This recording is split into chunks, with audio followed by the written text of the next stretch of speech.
טובים לכולם. אנחנו מתכנסים פה עוד פעם, ואני מודה לכל מי שהגיע היום להצטרף למפגש נוסף של שיח שייטים. היום גם הזמנו את החובלים, אז אפשר לקרוא לו ממש שיח חיל הים.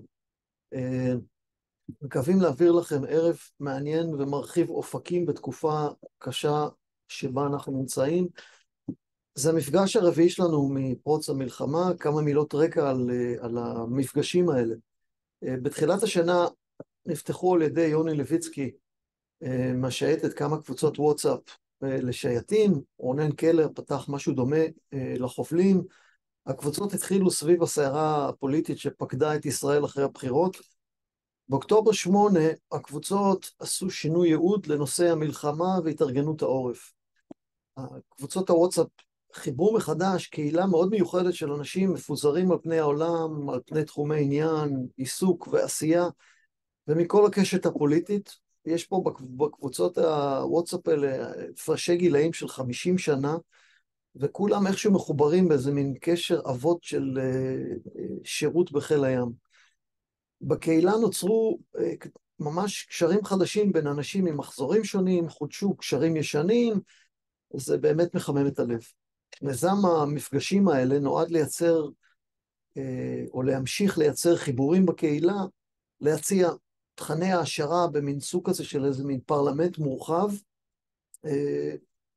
מעורבים פה יוני לויצקי, לירון תירוש, יותם דגן ואנוכי אורי בן צבי. אני אתן תקציר קצר למפגשים הקודמים שכולם הוקלטו ואנחנו פרסמנו אותם בקבוצות. מי שירצה אנחנו גם נפרסם עוד פעם אם ירצו. שמענו מיותם דגן, קצין לוחם בשייטת, היה פסיכולוג השייטת, סיפר לנו כבר בהתחלה לאן הולך מצב הרוח לאומי. זה היה די מבאס לראות את התחזית שלו, ולצערי הוא חזה את הכל. אחר כך נפגשנו עם עמי איילון, שפתח לנו אופקים אסטרטגיים חדשים, וזו הייתה הרצאה מאלפת. אחר כך נפגשנו עם ערד יובל, שהפך בן לילה למין ראש לעיר של 10,000 מפונים, וממש קיבלנו המון אופטימיות מערד, שהראה לנו שאפשר ביחד לבנות עתיד משותף וטוב. המפגש הבא שאנחנו מתכננים, לא זה, הבא בתור, אנחנו מתכננים להביא נציגים מההתיישבות החרדלית, ההתיישבות הדתית. אנחנו ניסינו לקבוע תאריך למפגש הזה, אבל זה מצחיק, כולם פשוט במילואים עכשיו בעזה. אז אנחנו נתאם ונפרסם כשיהיה לנו. חוץ מזה, תרגישו חופשי להביע דעה בקבוצות וואטסאפ הרלוונטיות. אם זה טוב לכם המפגשים האלה, ספרו לנו, זה יעודד אותנו להמשיך במפגשים.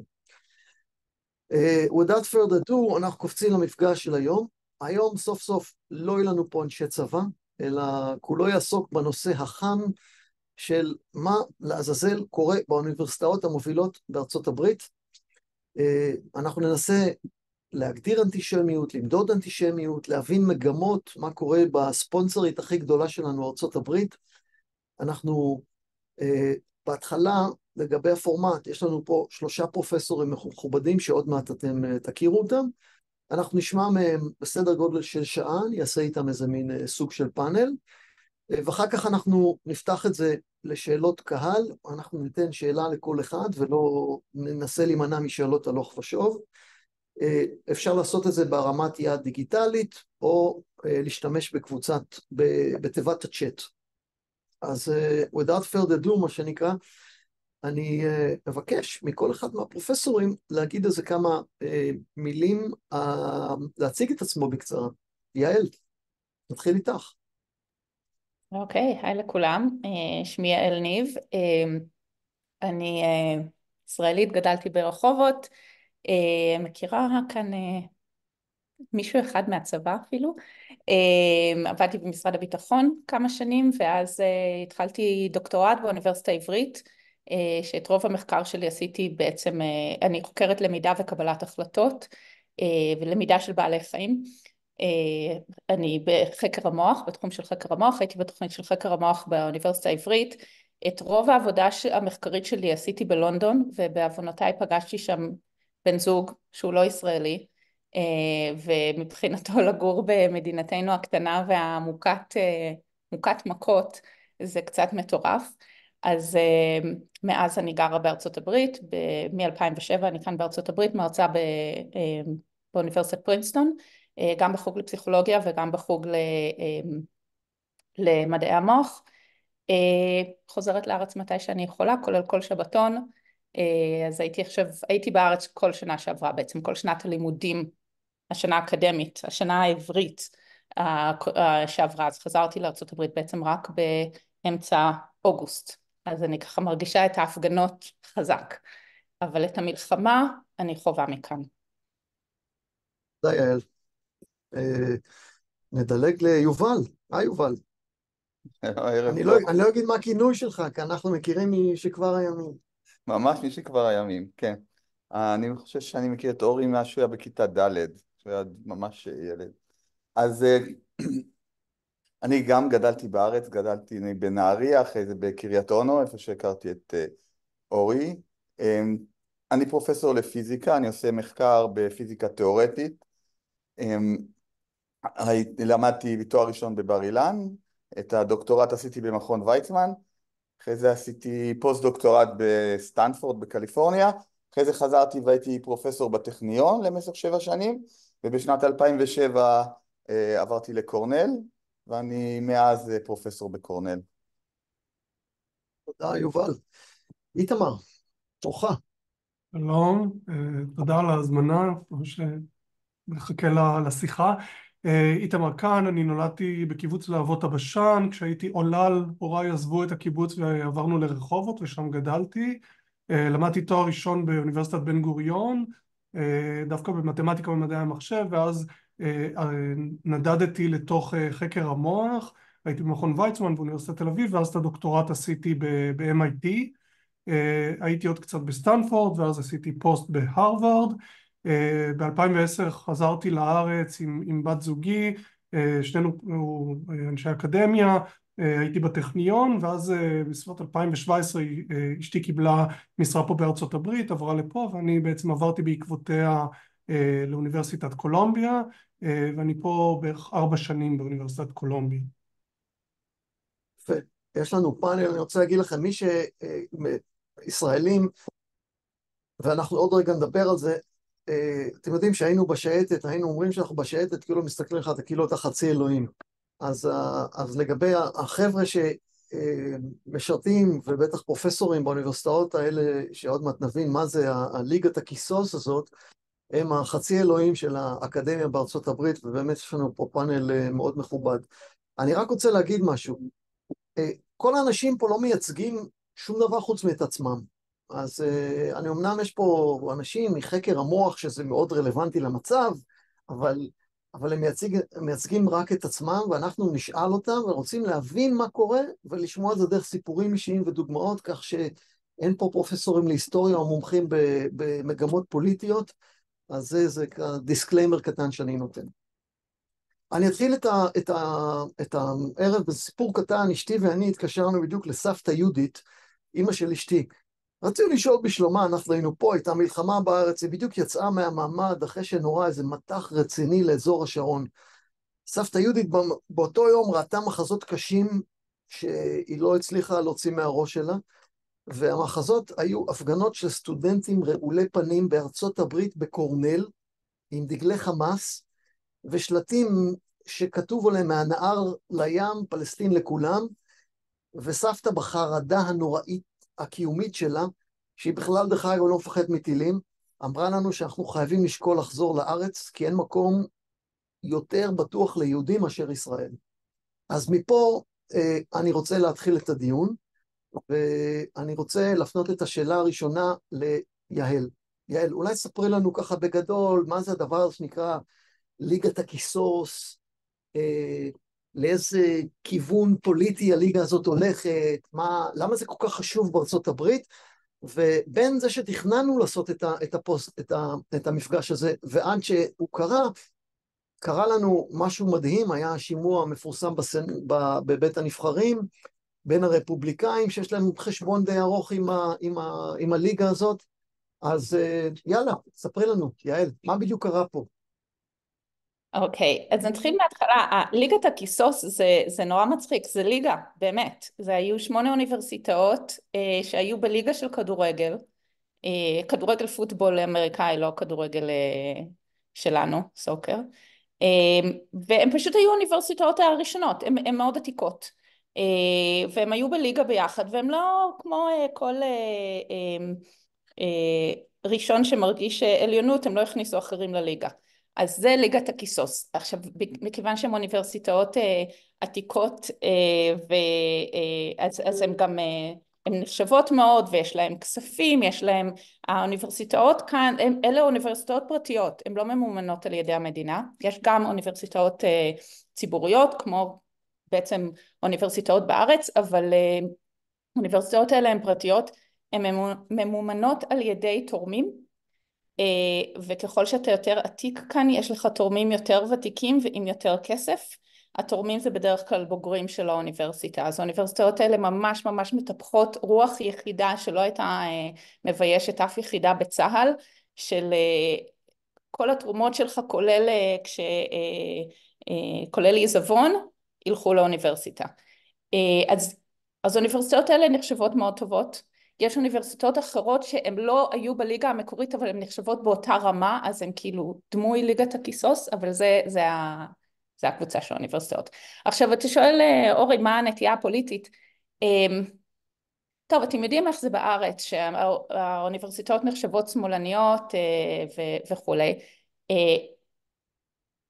כאן, אם אנחנו מסתכלים אוניברסיטה מול אוניברסיטה, דווקא העתיקות האלה, האוניברסיטאות היותר עתיקות, הן יותר שמרניות, הן נחשבות שמרניות, הן באמת שמרניות. האוניברסיטה שלי, פרינסטון, אנחנו תמיד צוחקים שהיא האחרונה לזוז לכל דבר. פרינסטון קיבלה נשים כסטודנטיות רק ב-1973, שזה מדהים, זה מטורף בעיניי. אז האוניברסיטאות מאוד זזות לאט, בפרינסטון אנחנו, כדי לשכנע אותם לשנות משהו, אנחנו חייבים להגיד להם שהרווארד, ייל וקולומביה כבר עשו את זה, כדי שהם גם יסכימו לחשוב על זה. אז זה לא האוניברסיטאות הכי זזות עם קצב התרבות שאתם יכולים לדמיין. מצד שני, בארצות הברית כרגע, בעצם המאבק הגדול הוא לא בין ימין ושמאל, הוא בין משכילים ללא משכילים. זאת אומרת, האוכלוסיות, מי שתומך, המצביעים של המפלגה הרפובליקנית, הם יותר אנשים עם השכלה עד תיכונית, בלי השכלה אוניברסיטאית, ואלה עם השכלה אוניברסיטאית הם יותר תומכים בדמוקרטים, במפלגה הדמוקרטית. אז זה בעצם הריב שיש לרפובליקנים עם דמוקרטים, עם האוניברסיטאות. אני גם רוצה להגיד שהכסף הגדול באוניברסיטאות... זה לא גדול, זה גדול מאוד. אנחנו מדברים על גדול מאוד מאוד של מאוד. מיליארדי דולרים לכל אחת מהאוניברסיטאות האלה. לגמרי. הכסף הגדול, זה אוניברסיטאות שמתקיימות רק מהריבית של הכסף שיש להם, כדי שזה ימשיך לעד, ועדיין הן מגייסות עוד, אפילו שיש להם מספיק. אז הכסף הזה הוא לאו דווקא בא מדמוקרטים, זאת אומרת גם הכסף הוותיק, המבוגרים מאוד, שיש להם הרבה כסף, הרבה מהם הם רפובליקנים, אז בגלל זה זה מאוד, זה לא ברור, התשובה כאן היא לא פשוטה של אוניברסיטאות הם בשמאל וכאן הוויכוח. אבל מה החשבון הזה? מי שראה את השימוע מבין שהיה שם, יש פה חשבון חזק מאוד בין הרפובליקנית שחקרה אותם כמו איזה חוקרת שב"כ, והראשי האוניברסיטאות. כן, לגמרי. אז אני חושבת שאחת המילים שעלו בתחקור הזה זה הקשר, ואני חושבת שמה שאולי חשוב נורא להגיד זה מה ההקשר של כל זה, וההקשר זה שנת בחירות. בואו נזכור שעוד שנה נבחר כאן נשיא חדש, שנת בחירות זה משהו עצום כאן, בעצם כולם בקמפיין כל הזמן, כל מילה שהם אומרים זה חלק מקמפיין, במיוחד בקונגרס. אז בעצם השימוע הזה, אני חושבת, ושוב אני לא מומחית לעניין הזה, אני חושבת שהם ניצלו הזדמנות להכניס, סטפניק במיוחד זאת ששאלה את השאלות הקשות, היא בוגרת הרווארד, אם אני לא טועה, יש לה, היא הועפה מהרווארד לאחרונה, בעקבות זה שהיא הכחישה את תוצאות הבחירות הקודמות, שבהם ביידן נבחר, זאת אומרת היא הפכה לטראמפיסטית מוחלטת, וזאת עוד הזדמנות להכניס לאוניברסיטה שהקיאה אותה איזשהו בוקס. אז היו כאן 3 ראשי אוניברסיטאות נשים, שזה גם כן, זה יוצא דופן כאן. ארצות הברית מדינה מאוד מאוד שמרנית, לא כל ראשי האוניברסיטאות הם נשים, לא כל ראשי האוניברסיטאות הם נשים שחורות, זה מאוד יוצא דופן, ש3 נשיאות בליגת הכיסוס יהיו נשיאות ולא נשיאים. ובעצם השאלות שם היו בניסיון, השימוע היה 3 שעות, אני לא שמעתי את כולו, אני משערת שגם רובכם לא שמעתם את כולו. השימוע יימשך עד שימצאו את הסאונד בייט שאפשר להוציא ולמצוא את מה שהם חיפשו, ומה שהם חיפשו זה דרך להיכנס באוניברסיטאות ולהגיד אנחנו עם היהודים. יש כאן בכלל ויכוח כרגע, טראמפ טוב ליהודים, ביידן טוב ליהודים, הקול היהודי מאוד חשוב ומשפיע. טראמפ יצא אנטישמי די גדול, ובכל זאת נחשב טוב ליהודים בעבר, ואחר כך לא, ואחר כך הוא פתאום יצא נגד ביבי. אז יש כאן איזשהו ניסיון למצב את הרפובליקנים כמפלגה האנטי-אנטישמיות, ואת הדמוקרטים, הווק, הפרוגרסיביים, השמאלנים הקיצוניים כשונאי יהודים. אני לא חושבת שזה, זה פשוט זה ניסיון פוליטי, זה תעמולה פוליטית. אני לא חושבת שראשי האוניברסיטאות האלה הם אנטישמיות, לא חושבת שהאוניברסיטאות אנטישמיות, אבל אני לא חושבת שסטפני כל כך אכפת לה מיהודים. זה הסיכום שלי של כל זה. מעניין, מאוד מעניין. איתמר, יובל, יש לכם משהו להוסיף לפני שאנחנו נקפוץ לנושא הבא? אני יכול לספר טיפה על הדברים האלה. אני לא מסכים בדיוק עם מה שאלה אמרה, אז אני אוסיף כמה דברים. אני יודע שבקורנל, שאומרים שהאוניברסיטה היא מאוד שמאלנית, אז הסתכלו על תרומות. אז כל תרומה שנותנים בארצות הברית למועמד, זה תרומה שהיא חשופה. אתה יכול ללכת ולראות כל אחד כמה הוא תרם לכל אחד. ובקורנל, לפני 8 שנים אני חושב, אז 98% מהתרומות הלכו לדמוקרטים, ולפני 4 שנים הם בדקו את כל התרומות, והיה יותר מ-1200 תרומות הלכו לדמוקרטים, והיו 4 אנשים שתרמו לרפובליקנים בכל קורנל. אז מה שקורה היום זה שהאוניברסיטאות, לפחות קורנל, זו אוניברסיטה שללא ספק היא מאוד מאוד חד צדדית במובן הזה. יש מעט מאוד אנשים שהם רפובליקנים. היום בקורנל, אני יודע, יש רק עוד פרופסור אחד רפובליקני שמדבר, וזהו. כלומר, הנושא הזה של מגוון דעות וכולי, בקורנל נראה לי די איבדנו את זה. אז יש פה בעיה, אני חושב, אמיתית של חוסר, שאין באמת, שמה שבאוניברסיטאות היה, ואני לא יודע, כי אני הגעתי ב-2007 ואני לא ממש עקבתי אחרי זה, מה שהיה אמור להיות באמת מקום שאפשר להחליף דעות, היום לפחות בקורנל זה מאוד מאוד קשה, הדברים הם מאוד מאוד חד צדדיים, ואני חושב שזה חלק גדול ממה שאנחנו ראינו בסנאט, זה המאבק לנסות להחזיר את האוניברסיטאות להיות מקום שהוא הרבה יותר באמת פתוח ולא מאוד מאוד חד גוני, כמו שאנחנו רואים את זה. אז זה הדבר שאני יודע לגבי קורנל, אני באמת לא יודע איך זה הולך באוניברסיטאות אחרות באופן אישי, אני רק קורא על זה בעיתונים. איתמר, עוד משהו לפני שאנחנו קופצים לנושא הבא? אני רק אגיד בקצרה שהמצב בקולומביה אני חושב שהוא דומה למה שקורה בפרינסטון, זה אוניברסיטה עם תורמים של מאות שנים, יש תורמים שיש להם מספר דורות של משפחה שבאים לאוניברסיטה, והתורמים, הרבה מהתורמים המאוד משמעותיים הם תורמים יהודים פה בקולומביה, יהודים רפובליקנים מובהקים, זה לא איזה, איך לזה, אינדיפנדנס כאלה שהם באמצע, אז יש גם דמוקרטים וגם רפובליקנים מאוד מאוד חזקים, והאוניברסיטה, אחד הדברים הראשונים שהיא עשתה כשהכל התפוצץ היה, כאילו אני שמעתי מתוך איך לזה, רכשים של הפרופסורים, זה לדבר עם כל התורמים האלה ולהרגיע אותם ולהגיד להם, אנחנו על העניין, כאילו יש פה דברים שקשורים לחופש ביטוי ואנחנו אולי עוד נדבר עליהם, אבל האוניברסיטה בעצמה היא מטפלת בזה. יותר מזה, גם הנשיאה של קולומביה הוזמנה לקונגרס, אבל היא עשתה את הדבר החכם, והיא, אתה לא יכול להפסיד אם אתה לא משחק, היא פשוט אמרה שיש לה אינגייג'מנט אחר והיא לא הופיעה. והצילה את עצמה כי היא צפתה שזה הולך להיות, איך לזה, שיט שואו, כן? הולך להיות כאילו משהו שהוא ינוצל פוליטית, והיא פשוט לא השתתפה. אז זה השמועה, כן? אבל אנחנו יודעים שהיא הוזמנה. אז האוניברסיטאות פה הן כן כאילו לפחות קולומביה קונסרבטיבית ועם עין לפוליטיקה, וגם יש פה עניין שהוא בין המציאות הפוליטית ומי האנשים והאוניברסיטה בתור מקום שתלמידים מתקיימים בו ופרופסורים מתקיימים בו, שזה עולמות נפרדים. כן. אני רוצה לעבור לנושא הבא, ואני כבר עוד מעט אתחיל לזרז אותנו. אני רוצה לשמוע קצת סיפור אישי מיובל. אני מכיר את יובל, הייתי אצלו בבית מגיל צעיר, ואני יודע שהסיפור שלך, יובל, הוא מאוד מיוחד, והייתי שמח אם אתה מוכן לספר לנו על הסיפור האישי שלך. כן, ברור, בשמחה.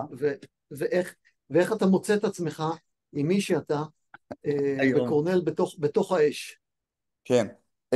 טוב, אז האמת, לצערי, נראה לי שהסיפור שלי הוא די מייצג כל כך הרבה מאיתנו, כי כולנו נחשפנו למלחמות ולתוצאותיה. אז האמת, לפני כמה שבועות נתתי הרצאה בקורנל, שקראתי לזה הסיפור האישי שלי והסכסוך היהודי-ערבי. ופשוט סיפרתי, ובמשך שעה אתה מספר את החיים שלך, ואנחנו רואים, כל כמה שנים קורה לך משהו שקשור לזה, ואנשים בקורנל, לפחות רובם, מעולם לא היו אפילו קרוב לאיזושהי מלחמה, ולא מכירים אף אחד שבכלל היה קרוב למלחמה. אז הסיפור האישי שלי זה שאבא שלי נהרג כשהייתי בן 5, במלחמת ההתשה, זה היה בהפגזה מסוריה. אחרי זה כשהייתי בן 9, כשגרתי בנהריה, אז הגיעו מחבלים מהים, זה הפעם הראשונה שמחבלים הגיעו מהים, הם הגיעו לרחוב שלי, זה היה ממש 200 מטר מהבית שלי, ברחוב שלנו, חיל הים, כן, לא שמרנו עליך. בלפור 19, הם השתלטו על הבניין, ואני זוכר שקמתי בלילה ושמענו את כל היריות והכל, והיה בבניין, היו שם שני חברים שלי בבניין, אחד שישב לידי בכיתה, והוא הסתגר בארון וניצל, ואחת אחרת שהיא הייתה איתי בקבוצת שחייה, והייתה שנה מעליי, קראו לה רונית זרנקין, אני לא יודע אם מישהו מכם זוכר את השם הזה, והיא נרצחה יחד עם אמא שלה ואח שלה בנהריה, ואני ממש זוכר את כל הסיפור הזה, ואחרי זה כמובן, כאילו מבחינתי זה היה שני האירועים הכי קרובים אליי אישית, אחרי זה כמובן שהכרנו עוד אנשים כמו כולנו, היו לי חברים ששיחקנו כדור מים, חברים שלי מקבוצות אחרות, בקבוצה שלנו לא, אבל בקבוצות אחרות, שהכרתי אותם מאוד טוב, שנהרגו ועם כל החיים והכל. ואני אישית, מה שקרה לי במהלך השנים, זה שדווקא אחרי שעברתי לאמריקה, אז התחלתי קצת ללמוד ערבית ולנסות קצת לעזור בנושא הזה. ובשנים האחרונות אני כל הזמן מנסה לעודד פה בתוך ישראל, לעזור בנושא של לקדם אוכלוסייה ערבית לכיוון הפיזיקה, וכל שנה כשאני בארץ אני נותן הרצאות, ועכשיו אני בארץ, עכשיו אני מדבר מתל אביב, אז שבוע הבא אני נותן הרצאה באוניברסיטת תל אביב בערבית לסטודנטים ערבים, ואחרי זה אני מתכנן לנסוע לעין רפא, ולתת שם הרצאה בחטיבת ביניים לסטודנטים ערבים, ולנסות איכשהו לעשות משהו, לנסות לעשות את הדברים. למרות מה שקרה בשביעי באוקטובר, אני עדיין ממשיך לנסות, אבל ללא ספק שמה שקרה בשביעי לאוקטובר יצר קרע מאוד עמוק. יש כמה חברים ערבים שלי, כאילו מישהי שדיברתי איתה הרבה שנים מירושלים, שהפסיקה לדבר איתי, לא כי היה משהו, פשוט הפסיקה לדבר איתי, ועוד כמה שאתה מרגיש שזה כבר לא כמו שהיה פעם. זהו, ואני עדיין מאוד מאוד מקווה שנצליח איכשהו לעשות משהו, נצליח לקדם איזשהו שלום גם בין כל העצבות הנוראית הזאת, אבל אני אישית, אני מרגיש שהמון מהתקווה שהייתה לי לפני השביעי לאוקטובר, היום ממש ירדה לי, כאילו ממש ממש ירדה לי. אז בוא נשאל אותך, אתה איש שלום, מנסה לקרב, ופתאום אתה בקורנל, האש מתחילה שם. ספר בדיוק, מה קרה בדיוק בקורנל עם הפרופסור הזה כן. שנפטר? מה שקרה בקורנל, באמת לצערנו התפרסמנו מאוד בכל רחבי העולם בזכות מבחר אנשים.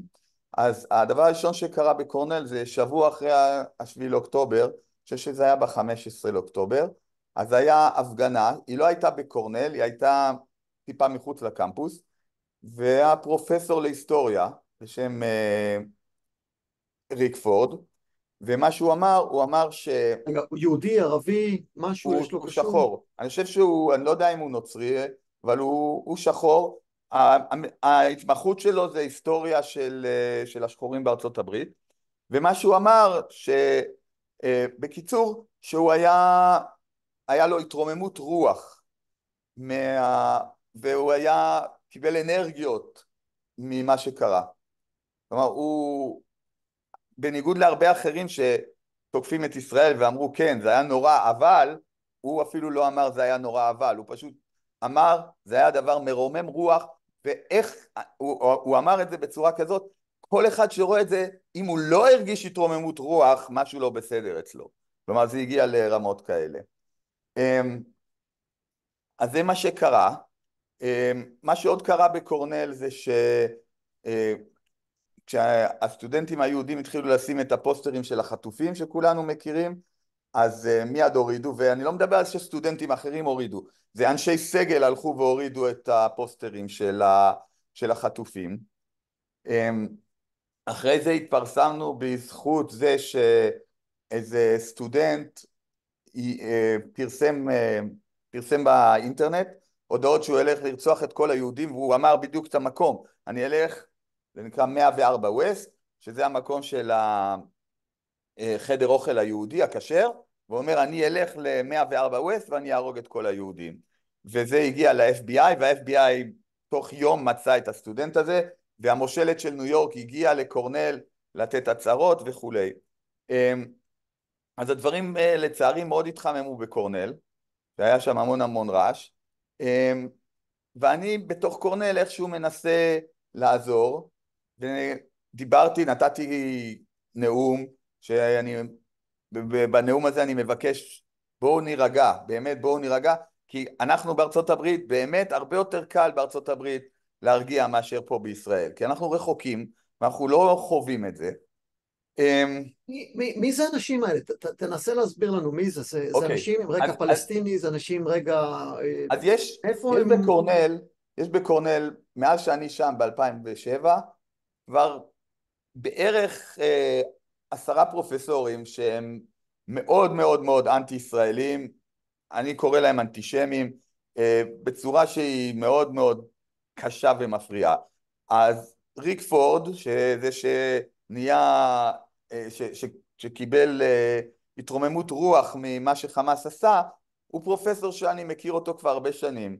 הוא משום מה תמיד מחבר את זה ביחד, והסיבה היא, איך שהוא מסביר את זה, זה שזה נושא מאוד מאוד חזק בארצות הברית, זה נקרא אינטרסקשנליטי, כלומר שכל המאבקים קשורים. אז המאבקים של השחורים בארצות הברית נגד אפליה של לבנים, קשור למאבק של הפלסטינים נגד האפליה של היהודים, ולכן אם אתה מאוד חשוב לך צדק חברתי, אתה צריך להיות נגד ישראל ולהיות אנטי-שמי ואנטי-ישראלי, או איך שהם מגדירים את זה. וזה מה שקורה, ויש לנו כמה וכמה פרופסורים כאלה, שהם רואים שהם באמת משקיעים המון המון בזה, זה לא משהו פעם הם עושים. עכשיו, למזלנו, מדובר על בערך 10 פרופסורים, לא יותר. ובקורנל יש סך הכל 1,500 פרופסורים. אז זה לא מדבר על כמות גדולה, אבל לצערנו מספיק אחד כזה מטורף שיהיה שם רע לכל האוניברסיטה להרבה הרבה זמן. מעניין. זהו.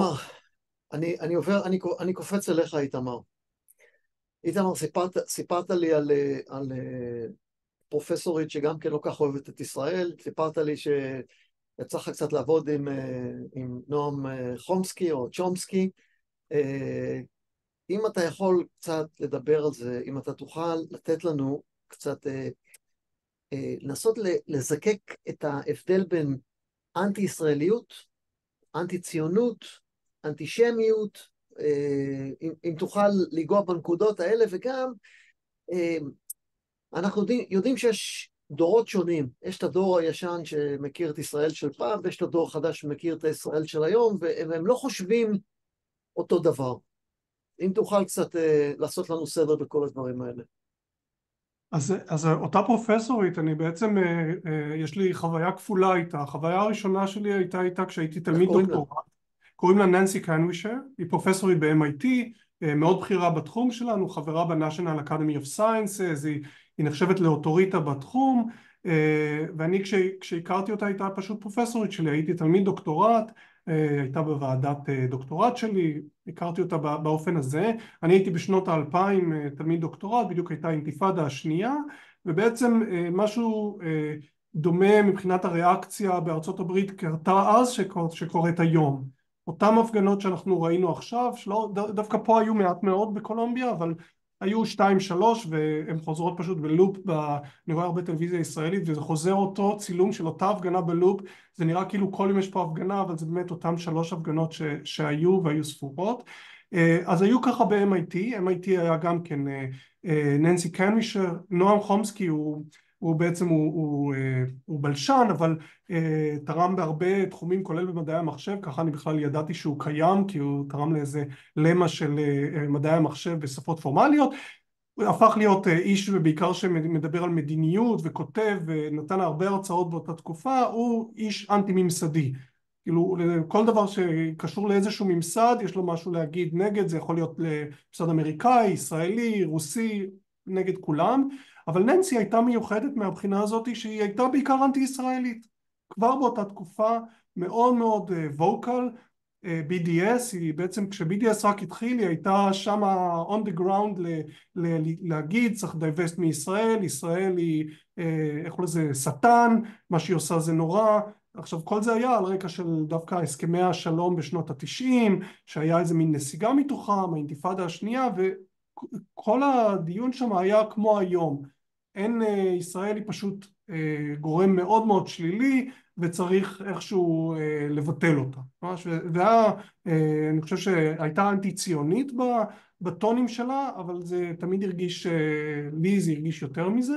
אני מבחינתי באותה תקופה הייתי תלמיד, כאילו אורח בארצות הברית, אני אמרתי אני באתי ללמוד פה, אני לא מבין את הפוליטיקה שלהם, לא הלכתי כאילו לא להפגנות פרו-ישראליות, לא פרו-פלסטיניות, ואני חייב להגיד שזה באותה תקופה, וזה די דומה לפחות החוויה שלי פה, זה היה flash in the pan, היה מלא מלא בלגן, ולכולם נמאס די מהר, וננסי המשיכה לצעוק אבל כבר לא היה קהל, וזה עבר, והאינתיפאדה דרך אגב נמשכה, והפיגועים נמשכו, כל הדברים הנוראים נמשכו.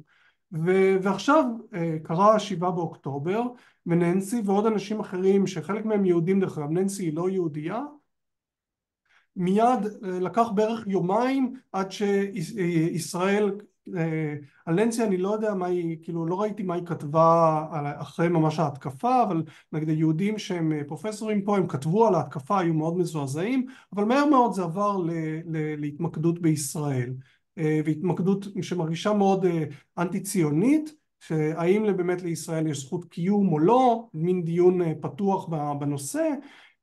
וננסי גם כן הייתה מאוד, עכשיו מאוד דומיננטית בטוויטים, מה שקוראים לה, לפרסומים על האקס, נגד ישראל, עם איזשהו לייזר פוקוס, ואני חושב שהמקום שבו זה הרגיש מאוד תוקפני, זה שקודם כל לא עבר הרבה זמן מהרגע שהייתה מתקפה ממש נוראית וחסרת תקדים, לרגע שבו חזרה לביקורת על ישראל, כמעט לא משנה מה.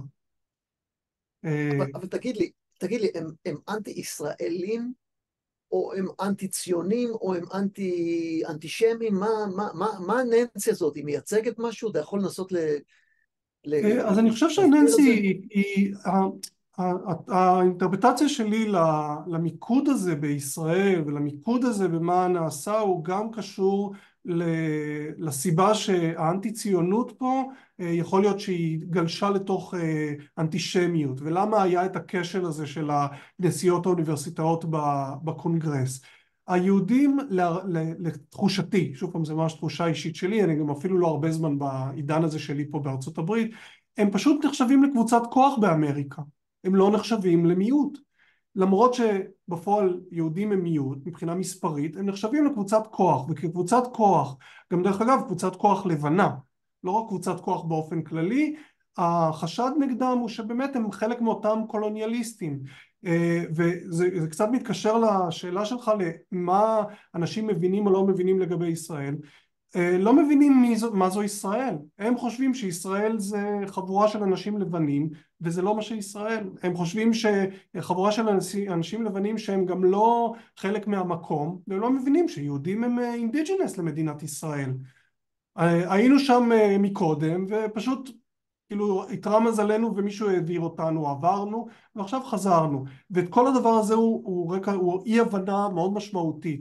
אחד הדברים שאנשים מאוד מופתעים כשמסתכלים כאילו מי הישראלים, כאילו מה זה ישראל, שישראל היא לא מדינה לבנה בסופו של דבר, וזה מראה איזה ניתוק יש. הם חושבים על היהודי, אפילו גם בארצות הברית אחר יש הרבה יהודים שהם באו מהמזרח התיכון, פרסים, עיראקים, ויש אי הבנה, ואז הנטייה היא להסתכל פשוט על קבוצת כוח שהיא פריבילגית, היא שולטת, היא קובעת מה יהיה, וזה מתערבב דרך אגב עם הפוליטיקה האמריקאית, שהפוליטיקה האמריקאית היא מאוד פרו-ישראלית, אבל היא פרו-ישראלית כמו שהיא פרו-סעודית דרך אגב, ויש בלבול לגבי, כאילו למה אין בעיה עם זה שהאמריקאים הם פרו-סעודים לדוגמה, או פרו-קטרים. תגיד לנו, מה זה דור ה-Z?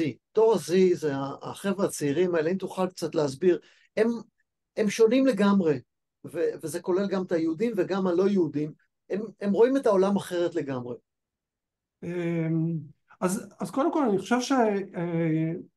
חושב שהם שונים, הם שונים בעיקר בגלל, דווקא מדברים שגם אנחנו נהיינו שונים בגללם, בזכות המדיה החברתית. שכאילו משתמשים במדיה חברתית כדי לקבל אינפורמציה על העולם, זאת התחושה שלי, אני לא מומחה בתחום, אבל התחושה שלי זה שזה לא, יכול להיות שזה אפילו לא מאוד שונה מחוסר הידיעה שהייתה כשאני הייתי תלמיד דוקטורט בקרב החברים שלי, כמה הם ידעו על העולם סביבם.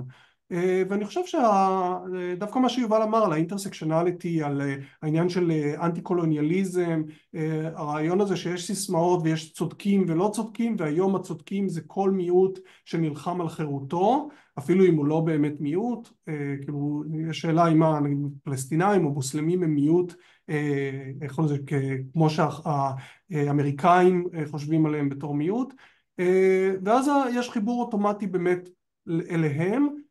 אני חושב שהמדיה החברתית כן שירתה מטרה מאוד משמעותית בלגייס אותם הרבה יותר מהר, כאילו הרבה יותר קל לגייס אנשים, אבל אני חייב גם להגיד שפה בקולומביה קרה משהו מאוד מעניין כשהתחילו ההפגנות. למה בעצם לא היו הרבה הפגנות? קולומביה זה קמפוס שהוא בתוך העיר ניו יורק, במנהטן, אבל הוא גם סגור, הוא בעצם יש לו יארד שאפשר לסגור אותה, ואפשר להגיד מי נכנס לתוך היארד, כי אתה צריך להראות תעודת זהות. בהתחלה ההפגנה הראשונה, אחת ההפגנות היותר סוערות הפרו-פלסטינאיות, הייתה הפגנה פתוחה, וההפגנה הזאת הייתה מאוד סוערת, מאוד אלימה גם, כאילו צעקות ודחיפות והמון... תן לנו עוד קצת ג'וס על הקטע הזה. אני יהודי ועובר שם בהפגנה, מה אני רואה? אתה רואה אנשים, חלק מהם רעולי פנים, כי גם התחיל הנושא של דוקסינג, העניין של סימון של אנשים שמשתתפים בהפגנות, וחלק הם רעולי תסביר את פנים. זה, מה זה תסביר את זה, דוקסינג? תסביר את הדבר דוקסינג הזה. זה סימון של אנשים על ידי השם שלהם והתמונה שלהם, ופרסום שלהם כאנטישמים, תומכים פלסטינאים, מסעיות שנוסעות מסביב לקמפוס עם התמונות של אותם אנשים, העברה של השמות שלהם, נגיד אם אתה סטודנט למשפטים בפקולטה למשפטים שהיא מאוד מכובדת פה בקולומביה, החברות כאילו עורכי דין, אותם איך לא זה, חברות שעלולות כאילו יזכרו אותך בעתיד, מסמנות אותך ואומרות אם אתה אנטישמי, אם אתה יצאת באמירות שהן לא תואמות את איך אנחנו רואים את העולם, אנחנו לא נזכור אותך. ולדבר הזה זה אפקט מאוד מצנן על הזכות, מה שהתלמידים רואים פה בתור זכות הביטוי. אני רוצה להגיד מה דעתי. ואותם חברות אמרו בצורה דרך אגב לוגית מאוד פשוטה, הם הצליחו לצנן את כל ההתלהבות המהירה הזאת, אמרו תשמעו, אם הייתם עכשיו אומרים איך זה לשרוף את כל השחורים או איך זה לסלק את כל המוסלמים, בדיוק פה היינו מתייחסים לכם באותה צורה, לא היינו סוחרים אתכם להיות עובדים אצלנו בחברות. אז הנושא של דוקסינג כדרך לסמן, עכשיו חלק מזה היה, אני חייב להגיד, היה מניפולציה. חלק מהתלמידים, אם אתה עובר שם, אני הייתי יכול לעבור בקמפוס, לעמוד לרגע להסתכל, אם היו מצלמים אותי והיו מסמנים, אפילו לא הספקתי להרים שלט, היו יכולים להגיד הנה איתמר, איך לא תומך, כן? תומך בהפגנה, למרות שהייתי שם באופן מקרי, כאילו כי הרבה מהפעולות האלה היו פעולות של שימוש באותם אנשים כדי לייצר איזשהו אפקט. בישראל ראו מקרים של אלימות כלפי יהודים, יהודים נסגרו בחדר ופחדו לצאת וללכת. אתה חי בניו יורק, תן לנו ככה מהרחוב, מה אתה מרגיש?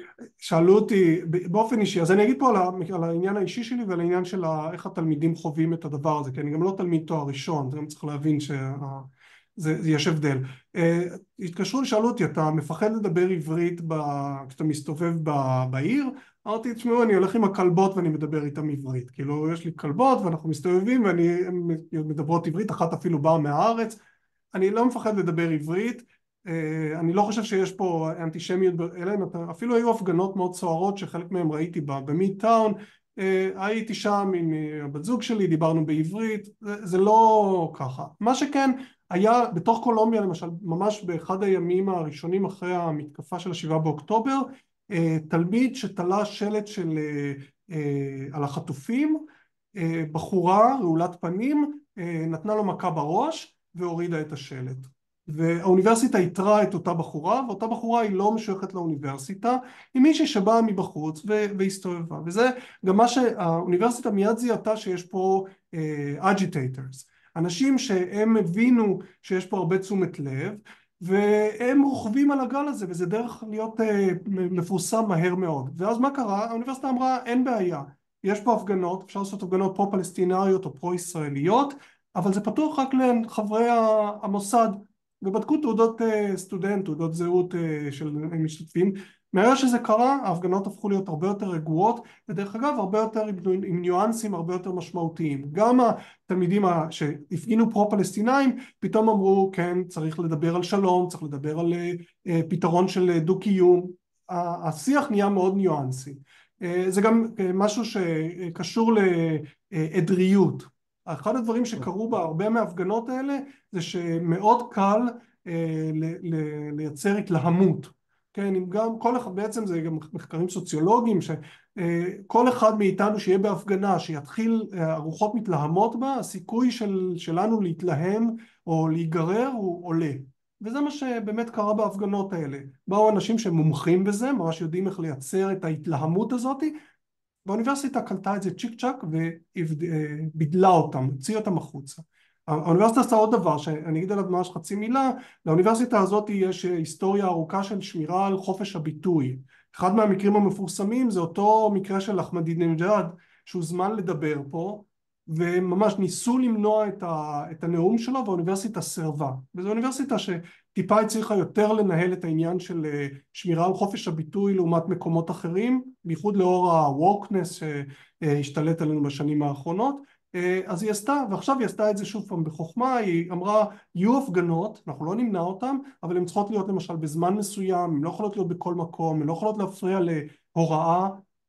יש פה איזה ארגון שבעצם ביטלו את ההשתתפות שלו, את הקיום שלו לסמסטר, לא ליותר מדי זמן, בעקבות זה שהם עברו על ההוראות האלה, הפריעו לפעילות החינוכית של המוסד, אבל אמרו, מותר להפגין, תגידו מתי אתם רוצים, תפגינו, אסור לצעוק, אסור להתלהם, אסור כאילו לאיים על אנשים, אבל מותר להפגין. מעניין.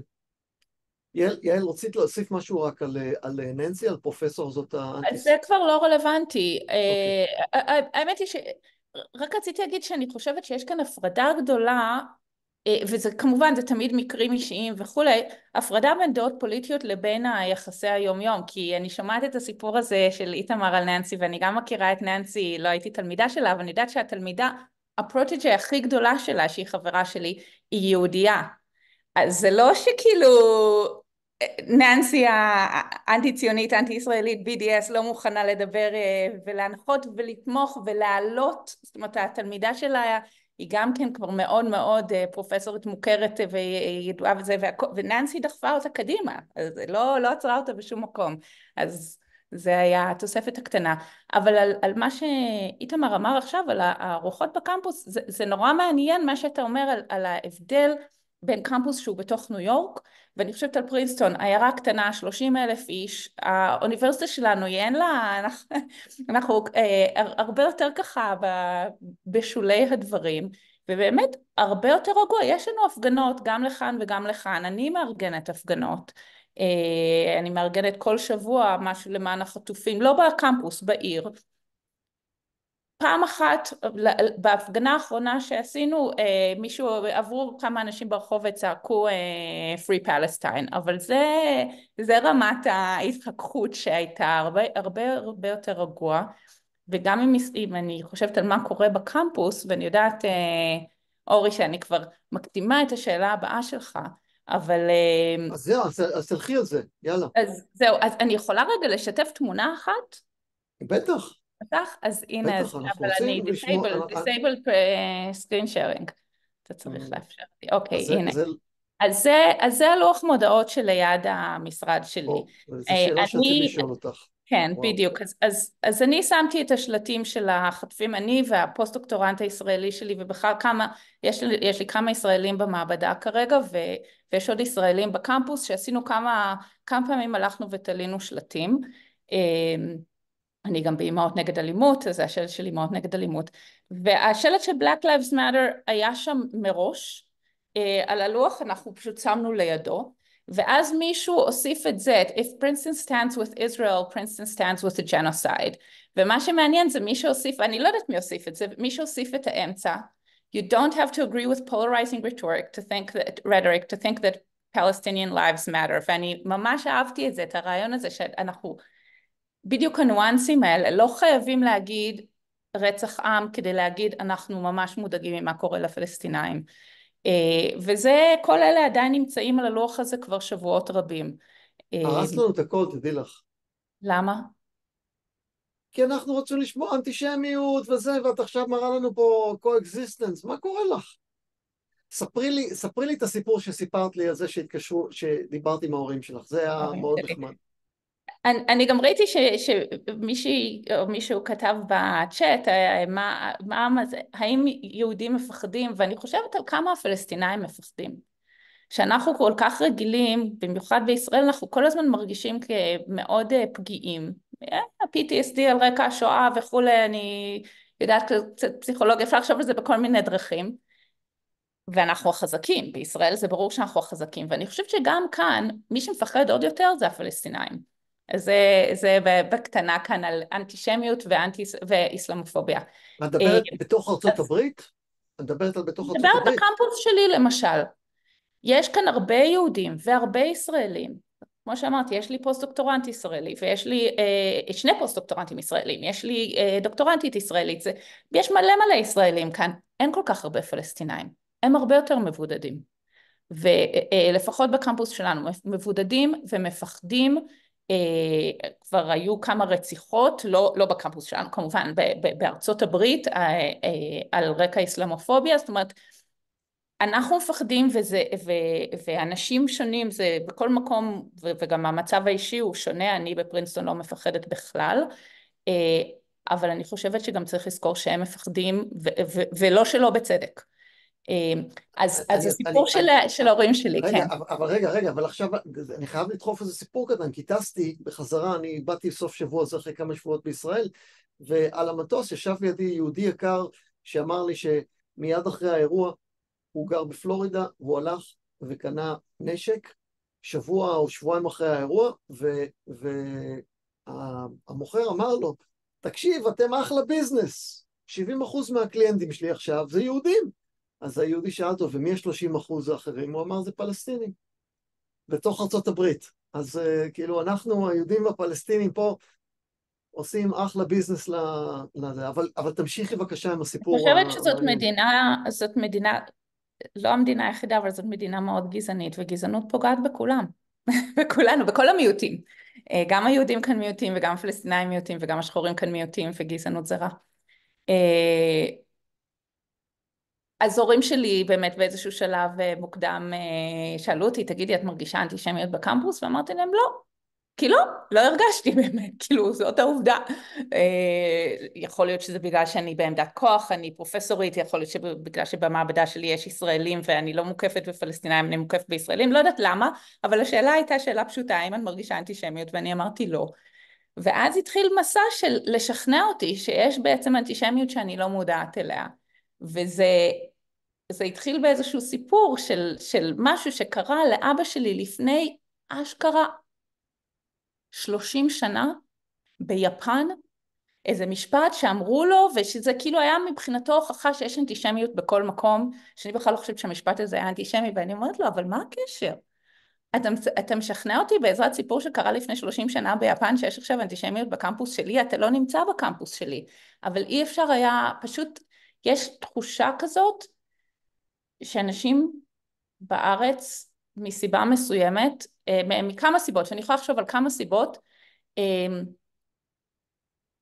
התמונת העולם שלהם היא זאת שאנחנו עכשיו בסכנה גם כאן בארצות הברית, ולשמוע שאני לא מרגישה סכנה, זה כנראה אין לי מושג, יש סכנה ואני פשוט לא מודעת אליה.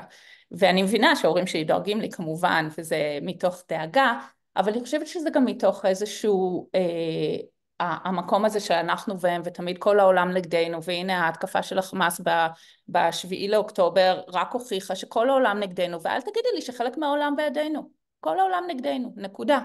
ואם את לא רואה את זה, אז את כנראה עיוורת לזה. מעניין. אז תני לי רגע להביא את המיקרופון, לתת את המיקרופון ליובל, ששם אני חושב שפרינסטון זו אוניברסיטה קצת פחות פוליטית, קורנלי היא מאוד, וכמו שיובל אמר, היא מאוד נוטה לצד השמאלי. אז יובל, ספר לנו עכשיו, מה קורה? רגע, אורי, אני רציתי להגיד משהו, כן, על ההבדל בין האוניברסיטאות, שכאן לא נכרוך את כולם, ביחד, יש גם הבדל גיאוגרפי מאוד גדול, האוניברסיטאות שאנחנו מדברים עליהן, כולם באותו החוף, בחוף המזרחי, אבל פרינסטון הכי דרומית, קורנל היא לא הכי צפונית בליגת הכיסוס, אני חושבת שדארטמוט יותר צפונית, אבל יש בינינו איזה 8 שעות נסיעה באוטו. 4. למה? אנחנו נסענו לקורנל לא מזמן, זה לא היה 4, אולי 6. לא, מפרינסטון זה לא היה, הלוואי והיה 4. היו לו פקקים בפרינסטון. צריך לעבור את ניו לא יורק. חשוב, יש מרחק גדול. צריך לזכור שארצות הברית מדינה יחסית חדשה, ההיסטוריה כאן לא כל כך ארוכה, וגם ההיסטוריה של הצפון והדרום היא היסטוריה שעדיין, כאילו עדיין יש את זה, פרינסטון הייתה האוניברסיטה הכי דרומית שהחבר'ה, הבנים של בעלי האחוזות ובעלי העבדים היו מגיעים לפרינסטון, זאת אומרת פרינסטון היא האוניברסיטה הדרומית, וקורנל אוניברסיטה מאוד מאוד צפונית, אז ההבדל בין הפוליטיקות כאן אפילו הולך אחורה ל-200 שנה למלחמת הצפון והדרום, להבדלים בין הצפון והדרום, אז רק רציתי לסדר את זה גיאוגרפית. יובל. בואו נספר קצת מה קורה אצלנו. וזה כן, זה מעניין, אז קורנל היא הוקמה בשנת 1865, היא הכי חדשה ב-Ivy League, ומהיום שהיא הוקמה, אז נשים ויהודים היו יכולים להתקבל בניגוד לאוניברסיטאות אחרות. עכשיו, כשאני ראיתי את הלוח מודעות שהראית, בקורנל אין מצב שזה יקרה. אני חושב שכל הפוסטרים של החטופים ששמנו, הזמן חיים הממוצע שלהם היה יום. כלומר, אולי היו פוסטרים שנשארו יומיים. הורדו בגסות כל הזמן. אז כזה תמונה מדהימה שאפשר שני, לצערי לא ראיתי את זה אצלנו, הדברים האלה לא קורים. ומה שאני רוצה להגיד שמבחינת הפחד הפיזי, אין לי שום פחד פיזי, אני מדבר עברית וכולי וכולי, אבל אני מרגיש, בניגוד אלייך, אני מרגיש שיש המון אנטישמיות בקורנל, וזה לא אנטישמיות, מה שקוראים אנטישמיות מהימין, זה אנטישמיות מהשמאל, זה אנשים שבאמת לא מבינים, אנשים שטוענים, כאילו, כמו שהפרופסור הזה שהוא עמד ושמח על הדבר הזה, אז לצערי יש את זה ויש את זה מסטודנטים, ואותי זה יותר מדאיג. כלומר, אני לא דואג במובן שיקרה לנו משהו, כי באוניברסיטאות האלה זה הכל דיבורים. כלומר, אני באמת לא דואג שיקרה שמישהו יבוא ויתחיל לירות עליי, אבל מה שאני כן דואג זה שהדיבור הוא מאוד חד צדדי, והוא מאוד, במובן הזה, יותר אנטישמי, והוא בונה לנו דורות שבונים שנאה לישראל, וזו שנאה שבאה ממקום של חוסר הבנה, והאוניברסיטה, לפחות בקורנל, הם לא ממש מנסים ליצור את ההבנה הזאת. הם לא מנסים לבוא ולהביא דעות מנוגדות, אלא הם באמת מדברים בצורה מאוד קוהרנטית, רק בצורת צד אחד. אז האמת שזה די, כאילו אני קצת מקנא גם בשניכם, שנראה שהמצב אצלכם קצת יותר טוב מאשר אצלנו. אני בטוח שאני מוכן למצוא לך איזה תקן בפרינסטון לפיזיקה. תודה, אורי. אנחנו, האמת שיש לי מיליון שאלות עוד, אבל אנחנו מתכנסים פה פחות או יותר לסוף השעה. אני הייתי רוצה לתת לאנשים, לאורחים פה בפאנל, לשאול אותם שאלות. אז אם מישהו רוצה לשאול שאלה, אין לנו פה קבוצה גדולה מדי, אני רואה שאנחנו בסביבות 30 איש, אז אם מישהו רוצה להרים את היד... יש כבר שאלות בצ'אט. אוקיי, יש שאלות בצ'אט. אז בואו נתחיל עם השאלות בצ'אט. אני רואה פה שאלה מעניינת. מה דעתכם על סיכויי תביעה אזרחית על הוצאת דיבה לאותם פרופסורים שמצטטים שקרים היסטוריים? האם תביעת דיבה כזאת... טוב, אני לא לגמרי ברור לי מה השאלה, אבל תביעת דיבה, זה כבר שאלה נראה לי יותר משפטית מאשר כל דבר אחר. לא נראה לי שיצליח כאן. חופש הביטוי כאן הוא מעל הכל, וזה דיבה, זה משהו אישי. אם אמרת משהו עליי שפוגע בי מקצועית או אישית, אז אני יכולה לתבוע, אבל להגיד משהו על ישראל, יהודים, מי יתבע? כן, אין סיכוי לדברים האלה בארצות הברית. כלומר, אני יודע ואני עובד עם כל מיני קבוצות של עורכי דין שמנסים להביא תביעות, והדברים הם מאוד מסובכים. בגלל הנושא של חופש הביטוי, שזה התיקון הראשון לחוקה האמריקאית, ובארצות הברית באמת באמת מותר להגיד כמעט הכל, שזה לדעתי נפלא, כמה שעכשיו אני הייתי שמח שלא היה מותר. אני חושב שזה ממש דבר טוב, שהלוואי שהיה בכל העולם את הדבר הזה. אז מאוד מאוד קשה להביא תביעות, ומנסים, יש כל מיני ניסיונות להביא תביעות לאוניברסיטאות, וחלק מזה אני לא יודע אם זה יצליח או לא, אבל אני יודע שזה מאוד מאוד קשה. ולתביעת דיבה אני כמעט משוכנע שאין מצב. יש פה שאלה שהיא מאוד מעניינת. דוד שלי חזר מביקור בארצות הברית, והוא אמר שהוא ראה הפגנות דגלי פלסטין, ואצלו בלב זה הרגיש נורא נורא הפגנות אנטישמיות. תסבירו אם מישהו יש לו דעה פה על מה ההבדל בין הפגנות פרו-פלסטינאיות, אם יש כזה דבר, האם הן בהכרח הפגנות אנטי-ישראליות או אנטי-אנטישמיות? אתה יודע, דיברתי קודם על הסטודנטית הזאת לשעבר של ננסי קנווישר, קוראים לה רבקה זקס, ורבקה ביקרה אצלנו בפרינסטון לא מזמן, ושאלתי אותה, תגידי, איך את ב-MIT, איך את מסתדרת עם כל מה שקורה, ועם ננסי ועם זה ועם זה? היא אמרה לי, תשמעי, אני האמת לא אמרתי אף מילה, לא הלכתי לאף הפגנה ולא הצטרפתי לשום דבר, כי אני מרגישה שאי אפשר להיות בעד משהו עכשיו, בלי שאוטומטית יחשבו שאת נגד משהו. וזה, אני חושבת שאפשר להיות בעד פלסטינאים בלי להיות אנטי-שמי. הבעד לא מחייב את הנגד, ההסתכלות הזאת של השחור לבן היא,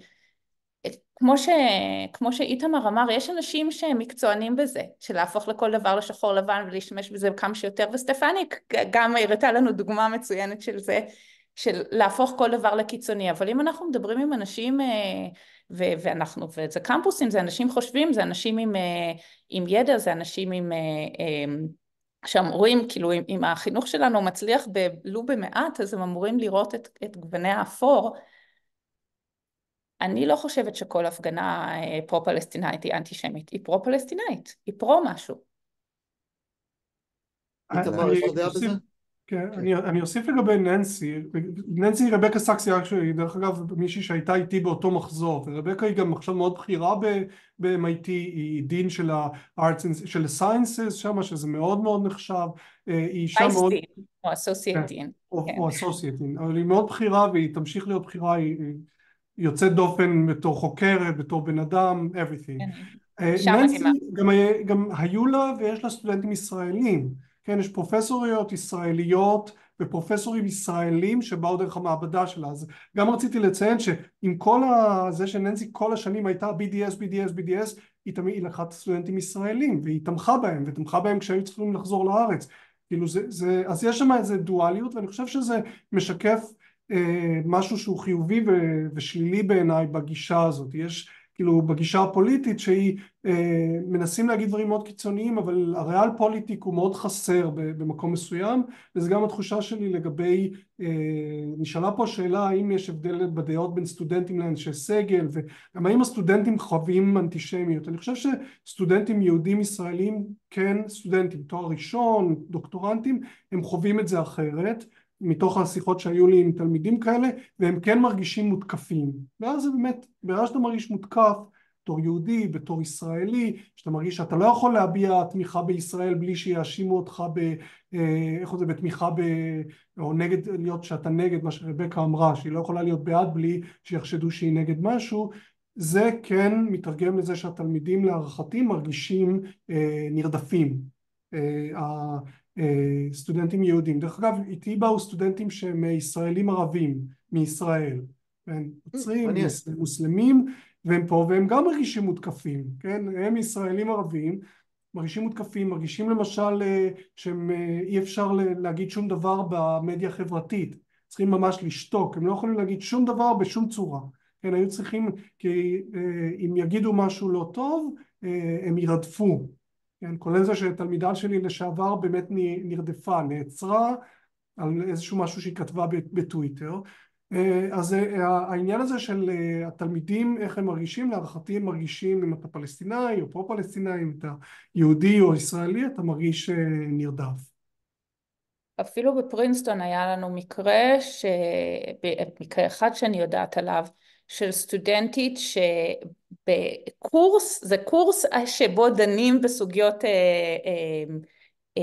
אני לא זוכרת בדיוק מה השם של הקורס, אבל לסוגיות אנטי-קולוניאליסטיות או משהו כזה,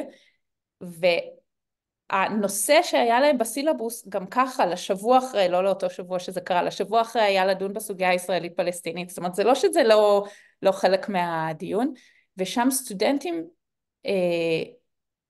בעצם עשו איזה משהו מטורף, השתלטו, זאת אומרת היא ישראלית, היא דוקטורנטית ישראלית, זה קורס של דוקטורנטים, אז סטודנטים אחרים מהקורס שלחו מכתב בבוקר לכל הסטודנטים בקורס ולמרצה, לא בידיעת המרצה, אבל היא לא ידעה את זה, כי זה היה נראה שזה מאוד רשמי, שאמרו, היום במקום שהשיעור יהיה בכיתה הרגילה, אנחנו מעבירים אותו לכיתה אחרת, וזה יהיה teach-in למען פלסטין, זאת אומרת, אנחנו נדבר על הסוגיה הפלסטינית מנקודת, והם אמרו גם, וזה מיועד רק לאנשים שמאמינים בכך וכך וכך, זאת אומרת, הם מראש הדירו אותה, הדירו אולי גם אחרים, שוק גמור, דברים כאלה לא בדרך כלל קורים, הפרופסור לא ידע מה לעשות, הוא אין לו קביעות עדיין, וזה הפרופסור היה בהלם, היא הייתה בהלם, היא כתבה לפרופסור, אמרה לו אני לא מרגישה בנוח להגיע לדבר כזה, הוא כתב לה חזרה ואמר זה לא על דעתי בכלל, תגיעי לכיתה הרגילה, אנחנו עושים שיעור כרגיל, והגיע רק היא והוא,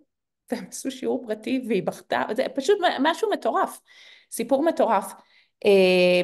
בסיפור הזה בסופו של דבר אצלנו הממסד היה בצד שלה, אבל זה גם חלק מזה זה בגלל שזה עבר לגמרי את חופש הביטוי וזה, הסטודנטים כאן לקחו שיעור, העבירו אותו למקום אחר, לקחו כאילו שינו לו את הסילבוס, זה בכל זאת, זה לא, זה מה שנקרא, הפריעו למטרה הלימודית של האוניברסיטה, אז קל לאוניברסיטה לצאת נגדם על זה, על איך שהם עשו, לא על מה שהם עשו.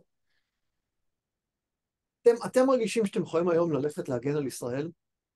נניח שאתם תומכים לגמרי במה שהממשלה עושה, במדיניות ישראל. אתם מרגישים בנוח? אני לא יודע, יש כאלה שתומכים, יש כאלה שלא תומכים, אבל אם אתם צריכים עכשיו לתת הרצאה ולהגיד, אנחנו ישראלים תומכים ב100% בכל מה שממשלת ישראל עושה, אתם יכולים לצאת בריש גלוי, בריש גלי ולתמוך? אני חושב שמבחינת האוניברסיטה באופן רשמי ברור לי שאפשר, אוקיי? השאלה מה קורה אחרי זה, וזה הבעיה של הדברים, שמה שקורה אחרי זה בתוך הפקולטה ובתוך דברים, וכל הזמן כאילו היחסים הבין אישיים שקשורים לעבודה, אז ברור שלא יקרה לי כלום אם אני אלך וידבר, אבל אתה יכול לכתוב כל מיני מכתבים, ופעם אחרת שתבקש טובה ממישהו הוא יגיד לך לא. אז זה הדברים האלה, אז אתה יודע, כאילו, זה בעיה שמה שבאופן רשמי מותר לעשות, באופן מעשי, אם אתה תגיד דברים שאנשים לא אוהבים, אז אנשים, אתה לא יודע איך אחרי זה אנשים יחזירו לך, ואתה צריך אנשים, כל הזמן אתה צריך, יש לך קשרים עם פרופסורים אחרים, עם אנשים אחרים, אז כן, לפחות בקורנל אני יודע שרשמית ייתנו לי לדבר די מה שאני ארצה. מה שיקרה אחרי זה אני קצת חושש, אז אני לא הולך ומדבר פוליטיקה. אבל זה משהו שלמדתי כבר לפני הרבה שנים. אני לא הולך ומדבר פוליטיקה בקורנל. אני חושב שהייתה פה שאלה שהיא נעלמה, אבל היא רלוונטית, על העניין של התלמידים ואיך הם מתמודדים עם הידע או חוסר ידע, ואני חייב להגיד שהיה מין תגובה אוטומטית ממש אחרי ה7 באוקטובר ו8, 9, 10 כשישראל התחילה בעצם את המלחמה, שהתגובות היו אוטומטיות ואנשים לא ממש חשבו לעומק ועוד לא היה להם הזדמנות לתלמידים להיכנס כאילו לניואנסים, וממה שאני חוויתי, בגלל שהתלמידים עצמם בודדו מהרעש התקשורתי, סושיאל מדיה וזה, התחילו שיחות הרבה יותר ניואנסות, כאילו עם ניואנסים. מה שעוד קרה זה וזו הייתה החוויה שלי מהשנים שלי קודם וקורה עוד עכשיו, עוד פעם עכשיו, הרבה מהשאלות כאילו שעולות להסברה וזה, יש משהו שמרגיש מאוד לא רלוונטי גם בהפגנות האלה והפגנות נגד למציאות בישראל, ואני חושב שבחוויה אחרי ה7 באוקטובר זה היה מאוד מאוד בולט, שאנשים לא הבינו כאילו את העוצמה של מה שקרה בארץ. אפילו אני שדיברתי עם חברים, ולכולנו יש מדרגה שנייה או אפילו דרגה ראשונה אנשים שנפגעו באירוע, שיש משהו מאוד לא רלוונטי בכל השיח, הוא לא רלוונטי אפילו מבחינת התמיכה של ארצות הברית בישראל. האוניברסיטאות הן לא מייצגות את ארצות הברית בכמעט בשום צורה. המורים זה אנשים שיהיו חלק אולי מההנהגה, אבל אפילו האנשים האלה עד שהם מגיעים להנהגה הם עוברים טרנספורמציה קונסרבטיבית. והיום התלמידים האלה הם לא ממש מייצגים את אפילו דעה כללית בתוך ארצות הברית, וכל הזמן יש תחושה שיש משהו מאוד לא רלוונטי גם בדיונים האלה, אנשים שמתווכחים, שמעתי אנשים מתווכחים, זה פשוט שיח סרק, הוא לא רלוונטי למציאות האמיתית, מה קורה בארץ, שאנשים נרצחו, אנשים נרצחים, אנשים נהרגים, הם לא מבינים על מה הם מדברים וזה לא רלוונטי, והתחושה שלי זה שגם התלמידים פתאום כשהתחילו לדבר על הנושא באמת אמרו אוקיי, יש פה נושא מסובך, ואז זה הפך להיות שיח אחר שאין מה לעשות עליו הפגנה, הפגנה היא לא רלוונטית.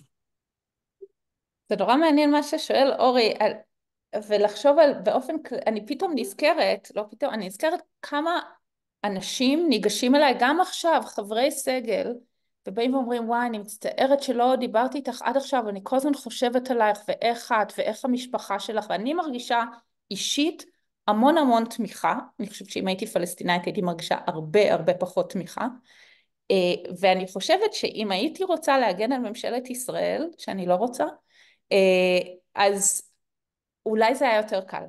כי דווקא בשיחה הזאת שהייתה לי עכשיו במסיבת חג, לקראת הקריסמס, היה לנו מסיבת חג של הסגל, ומישהי באה ואמרה לי, ואני כל כך מצטערת, ובאיזשהו שלב התחלתי לדבר איתה על זה, שאני חושבת גם, שכואב לי הלב גם מאוד על מה שקורה בעזה וכולי, אז היא התחילה להתווכח איתי, זאת אומרת, היא עושה לי את ההסברה הישראלית. אז אני חושבת, נראה לי שלא הייתי מקבלת איזשהו, באוניברסיטה שלי ובסביבה שלי, איזשהו עונש אישי על תמיכה בישראל, אבל אני חושבת שבאופן כללי, כל אמירה פוליטית, אני מאוד פעילה פוליטית בכל מיני דברים, זכויות נשים ואנטי גזענות וזה, ותמיד זה עם מחיר, תמיד זה עם סיכון, לאו דווקא מחיר, זה עם סיכון, כי כשאתה אומר דברים, אז יש זכות ביטוי, אבל יש גם זכות לאחרים אחר כך לא לרצות להיות חברים שלך, או לא לרצות לעזור לך, או לא לרצות לעשות לך טובה, זה הכל הולך ביחד. אז אנחנו, אתה יודע, נלחמים על מה שאנחנו מאמינים בו. אין ספק, אנחנו רואים את זה הרבה בקורפורט אמריקה, שמנכ"לים מחליטים שהארגון שלהם הוא לוקח דעה לאיזשהו כיוון, אם זה Me Too או שזה Black Lives Matter, הארגונים משלמים מחיר, גם בפנים, גם בחוץ, גם המנהלים שמחליטים על זה. אני הייתי רוצה שמישהו פה יתפוס אומץ וירים יד. קדימה טל, קדימה מוטי, שאלות יש לכם בטוח. אני יכולה לשאול שאלה? בהחלט. שלום, שמי אורלי, אני חייתי בקורנל כמעט 16 שנה, אני מכירה את יובל משם, חזרתי לארץ, הילדים שלי בארצות הברית, ב-MIT, בברוד אינסטיטוט, חווים את כל מה שדיברנו היום. ומכל מה שקרה מה-7 באוקטובר, יש דבר אחד שאני באמת לא מצליחה להבין. כל הדברים שדיברנו עליהם אני יכולה להבין, אני יכולה לשים את הרגליים שלי בצד השני ולהגיד, כן, הם בטח חושבים ככה, הסטודנטים רק שומעים טיק טוק, הם לא יודעים. יש דבר אחד שאני לא מצליחה להבין, איך בן אדם שמגיע למעמד פרופסורה באוניברסיטה בקורנל, מקבל התרוממות רוח מאונס של נשים, מרצח של ילדים, מעריפת ראשים, ומיריות לנובה של חבר'ה שרוקדים. אני לא מצליחה להבין את זה. לא משנה מה הדעות הפוליטיות שלך, לא משנה מה אתה חושב על ישראל, אנטי שמי, אנטי ציוני, אנטי ישראלי. איך אתה אומר משפט כזה? כאילו אני באמת לא מבינה, אם הגענו למצב שפרופסור בארצות הברית אומר כזה דבר, מה אנחנו מצפים שהדור, הפרופסור הזה בכלל הבין מה קרה שם, הוא הביע איזושהי חרטה אחרי שהוא הבין באמת מה קרה שם, כי אתה יודע, גם פה אנחנו בישראל לקחנו שבוע להבין מה קרה, באמת קרה שם, אבל הוא עדיין עומד ואומר כזה דבר, באמת, זה, הנקודה הזאת פשוט, אני לא מבינה את זה. אז שלום אורלי, נחמד להיפגש. כן, אבל אני לא יודע אם ריקפורד עוד היה, אם הוא הגיע, כשאת היית בקורנל, אם הוא עוד היה או הגיע אחרייך. אין ספק שיש פה משהו שאותי זה עמם, בדיוק מה שאת אומרת, כלומר, זה לא משנה אם יש לך זכות ביטוי, אין לך, איך אתה יכול, ואחרי זה הוא הוציא התנצלות, ואת מכירה התנצלות שהיא לא התנצלות, הוא אמר, ברור שאני לא אוהב לראות אנשים מתים, הוא לא אמר, אני מגנה מה שקרה, אני זה, עכשיו, אני לא פסיכולוג, אני לא זה, הניחוש שלי שהבן אדם יש לו בעיות פסיכולוגיות, אבל אני לא פסיכולוג, אני לא יכול להגיד לך, אני ממש לא מבין את זה. ומה שאמרתי שהכי הפריע לי, כאילו זה שהוא אמר את זה, זה שכמעט אף אחד בקורנל לא בא ואמר זה מטורף.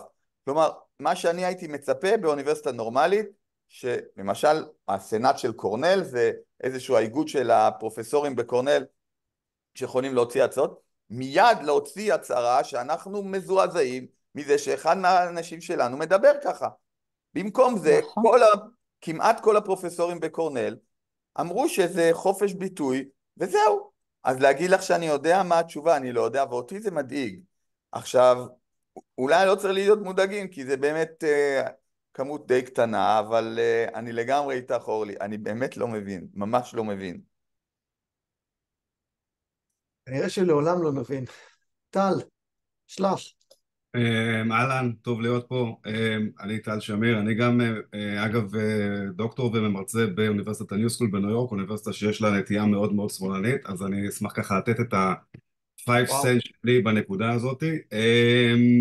אני באמת מאמין ככה להמשיך את מה שאיתמר אמר, זה הרבה מאוד דור הזה, הוא דור שהוא מושפע מאוד מהמדיה החברתית, הוא דור שבעצם רגיל לפאנצ'ים של 5 עד 20 שניות, של מסג'ס שהוא מקבל ברובו מטיק טוק, אינסטגרם וסטוריז של הדברים האחרים, ובעצם האנדורפינים האלה שמשתחררים לחבר'ה הצעירים האלה במוח משפיעים להם על כל תפיסת העולם, ומספיק איזה XY, מספיק מספר כאלה מנות אנדורפינים בשביל לקבל החלטה מלאה על מה קורה ומה לא קורה. אפשר גם לראות איזשהו מאמר שפורסם בניו יורק טיימס על כמות מיסאינפורמציה או כמות המדיה ששוחררה על ידי איראן, רוסיה וסין, סין שבעצם שולטת בטיק טוק, שבעצם הייתה מוטה כמובן לנרטיב הפלסטיני והחמאסי.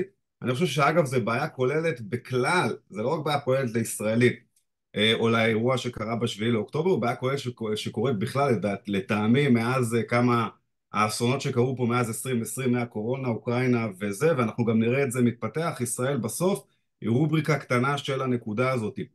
אני אתן דוגמה, יוצא לי פשוט לעבוד עם המון סטודנטים לקולנוע ותקשורת בגיל ה-18-19, ולהגיד לך שהחבר'ה האלה הם אנטישמים, הלוואי ויכולתי, אבל אני לא יכול. כי הלוואי והם ידעו מה זה אנטישמי. הרמת הידע שלהם היא מאוד מאוד נמוכה ומאוד מאוד שטחית, ומספיק X, וגם המוח שלהם, לחבר'ה שגדלו בדור אחר מאיתנו, הוא recalibrated לנקודות של מה שאני קורא לו, מה שקוראים לו headline decision making, כאילו רואים את ההדליין, רואים איזה כמה סרטונים, ובעצם מקבלים החלטה, ומשם, איך אומרים, first impression is the last impression. אז הלוואי והם ידעו מה זה river to the sea, ואיזה river מדובר, ואיזה river לא מדובר, ואחר כך אמרו להם להפסיק, אבל עדיין המשיכו לקרוא אינתיפאדה ודברים אחרים.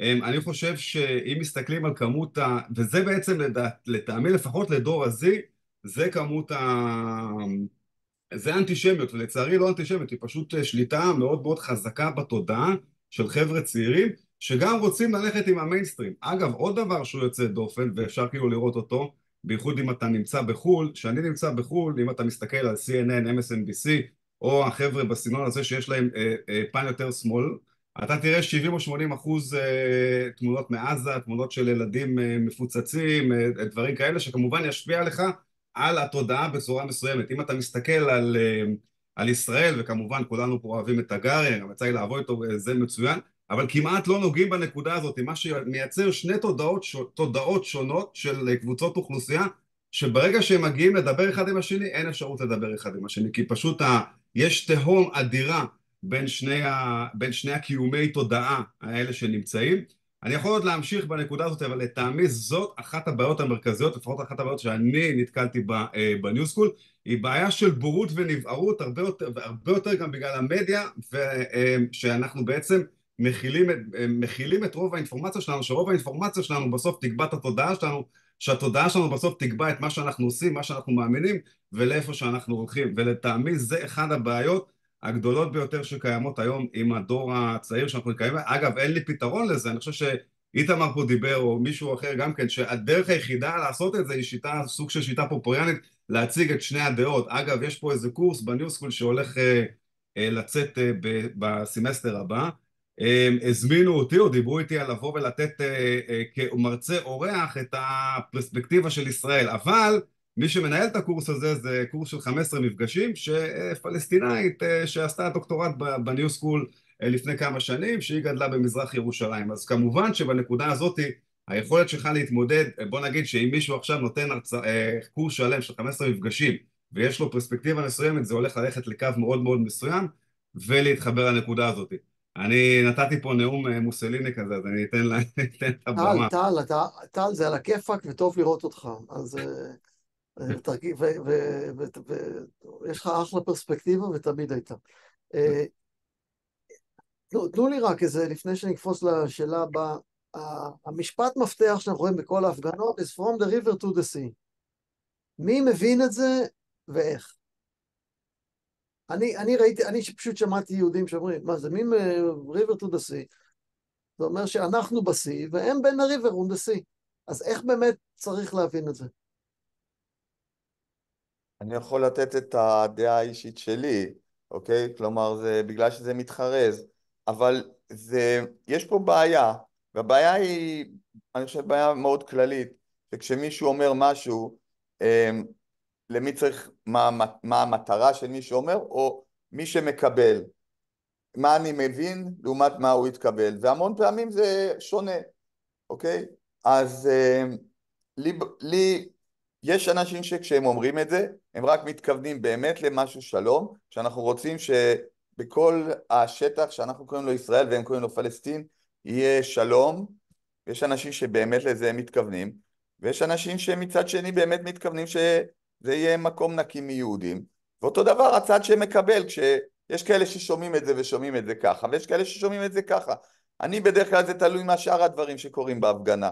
אם בשאר הפגנים בהפגנה זה הפגנה נעימה ובלי הרבה דברים נוראים, אז אני מקבל את זה יותר יפה. אם זה הפגנה שהיא מאוד אלימה ומאוד זה, ועם המון, כאילו יש אצלנו למשל פתגם שלי הרבה יותר מפריע, זה שהם קוראים לזה משהו כזה, ההתנגדות, הכל מותר בהתנגדות, אוקיי? Resistant in all by all means. אז כאילו זה מה שהם, כשהם אומרים את זה, אז אני לא יכול להבין את זה אחרת. שמותר להתנגד בכל דרך. כלומר, זה ברור שזה תומך במעשי טרור, ולצערי את זה אנחנו רואים. אז כשזה בא ביחד, אני מבין את זה בצורה הזו, כשזה בא בצורה אחרת. אבל, לא יודע, לי זה פחות מפריע מדברים אחרים. כלומר, שיצעקו סיסמאות, זה מתחרז, אז צועקים. אבל נראה לי שזה, באמת הרבה אנשים לא מבינים. אני חושבת, יובל, שמה שאתה אומר על by all means ובכל אמצעי, התנגדות בכל אמצעי, זה גם מתחבר לשאלה שאורלי שאלה וגם למה שטל אמר, שאנחנו כאן במקומות שונים, זאת אומרת, אנשים כאן לא מבינים כי הם לא נחשפים לחלק, אבל גם אנשים בישראל לא מבינים כי הם לא נחשפים לחלק, זאת אומרת, בכל מקום יש חשיפה לחלק, וזה לא זה לא שאני מצדיקה בכלל את הפרופסור הזה, ששכחתי עכשיו איך קוראים לו אצלכם בקמפוס, אבל אני חושבת שמה שאנשים תומכים בו זה ה-resistance, זה ההתנגדות. זה לא... זה העניין של ההתנגדות של החלש לכיבוש, לענישה, לכל מה שהם חווים כבר הרבה זמן, ואפשר לראות בזה היגיון. זאת אומרת, by all means, זה כבר הבעיה, זה החלק הבעייתי, אבל אפשר גם להאמין באיזשהו מקום, או להסביר באיזשהו מקום, שמה שהפעים את רוחו של, איך קוראים לו, זה ההתנגדות, זה לשבור את הגדר, זה לצאת מהכליאה,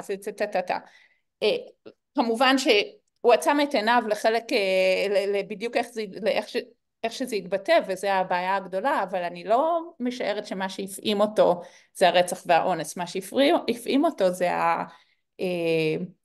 השבירה של הגדר וההתנגדות של החלש וכו'. כן, אבל לפרופסורים באוניברסיטה יש אחריות יש אחריות על מה שיוצא להם מהפה.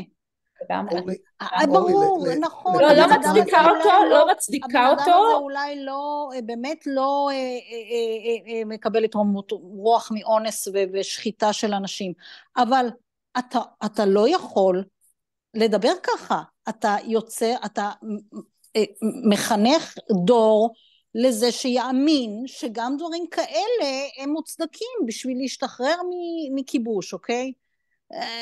אני צעדתי בהפגנה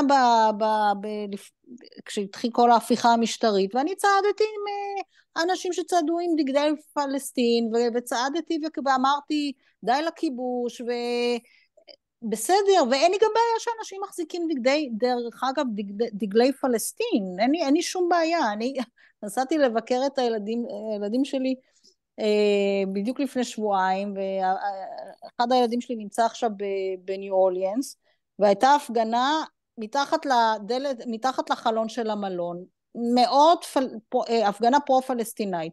הם לא אמרו from the river to the sea, הם אמרו free Palestine, ואני אמרתי, אם הם רק היו אומרים free Palestine from Hamas, אז אני הייתי יורדת למטה ומפגינה איתם. אז אני אומרת בכל הניואנסים הקטנים האלה, ואפשר להתווכח, ופה יש 100 אנשים 200 דעות, אבל פרופסורים, ואני לא מדברת על סטודנטים באמת דור אחר, דור הזי, דור הטיק טוק, דור הזה, מדברת על אנשים כבר בגיל, לא בגיל הטיק טוק, ושיש להם אחריות התנהגותית בתור פרופסורים. אורלי, את צודקת. אני רוצה להוסיף משהו אחד. אורי, אני יכול להוסיף משהו אחד? הרבה פגישות שיש לי עם פרופסורים אחרים, אתה פשוט שומע איך הם מתגעגעים לימים שהם היו סטודנטים בזמן מלחמת וייטנאם. וזה לא אחד או שניים ששמעתי את זה מהם. הם באו ואמרו, אני זוכר כשאני הייתי סטודנט והיה הפגנות על וייטנאם והרגשתי, ואתה רואה שיש הרבה שזה פשוט, הם עדיין רוצים להיות סטודנטים, והם שכחו שכשאתה פרופסור אתה צריך לדבר אחרת. אז אני אומר, לי הרבה פרופסורים הם שוכחים שהם צריכים להתנהג קצת אחרת, והם חושבים שהם עדיין סטודנטים, והם ממשיכים לדבר ככה. אז יכול להיות שזה חלק מהסיפור, אבל כן, אני מזועזע, באמת אני מזועזע. גם אני רוצה להגיד, אני לגמרי איתך אורלי, אני לא לגמרי מזועזעת ממה שהוא אמר, אבל גם להוסיף לדבר האחרון שיובל אמר, אני חושבת שפרופסורים נחשבים מבחוץ כשמסתכלים עלינו, חושבים עלינו כאנשי חינוך. אנחנו רואים את עצמנו כאנשי מחקר, זאת אומרת המשכורת שלי כמעט כולה היא בשביל המחקר. לאוניברסיטה האמת לא ממש אכפת אם אני עושה עבודה די גרועה בהוראה, כל עוד אני עושה עבודה טובה במחקר, כי גם זה מה שמכניס כסף וכו' וכו' וכו'. אז אני חושבת שגם יש איזשהו דיסוננס באיך אנשים רואים את האחריות החברתית שלהם. תור חוקרת, אני כאילו אוקיי, יכול להיות שאני אגיד משהו ואחר כך מישהו ידחה את המאמר שלי בגלל שהוא כועס עליי, וזה סיכון אישי שאני לקחתי.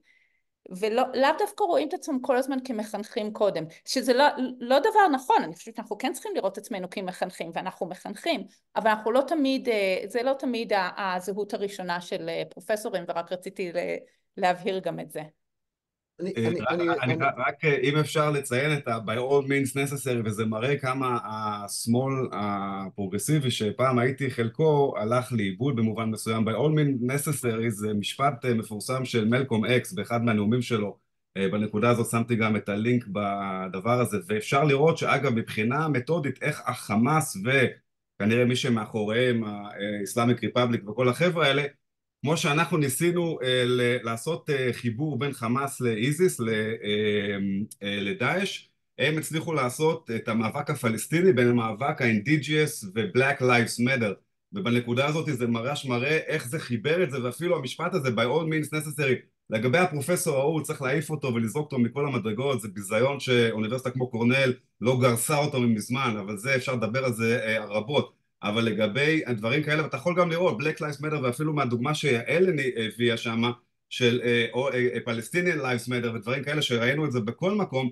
איך הם הצליחו לעשות את החיבור הזה, וכמה בורות, אגב, של גם המרצים שלדעתי מפחדים על התפקידים שלהם, וזה גם כן אפשר לעשות שיחות של שעות, על כמה בינוניות קודמה, וכמה דברים כאלה יצרה איזשהו סוג של נקודות כאלה.